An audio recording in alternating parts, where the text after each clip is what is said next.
সংগঠন হিসেবে ঘোষণা করবার যে দাবি জানানো হয়েছে, মনে করবেন না এটা আমাদের দুর্বল কোনো দাবি।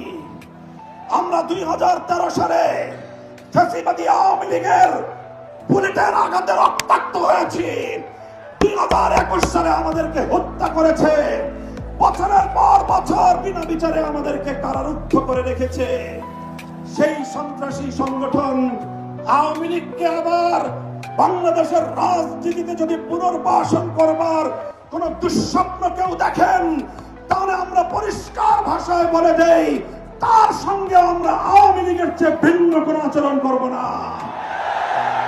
শেখ হাসিনা গিয়েছে যেই পথে, আওয়ামী লীগের দালালরাও যাবে সেই পথে।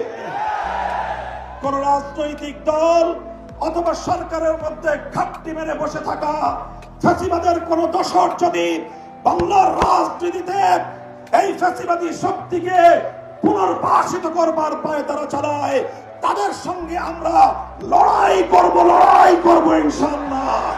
শাপলার শহীদ যারা শাহাদাত বরণ করেছেন, ইনশাআল্লাহ হেফাজতে ইসলাম বাংলাদেশ প্রতিটি শহীদ পরিবারের পাশে দাঁড়িয়েছে। শাপলার সকল শহীদদের পরিচয়গুলো যতটুকু সম্ভব ফ্যাসিবাদী আমলে অধিকাংশ বীর শহীদদের লাশ গুম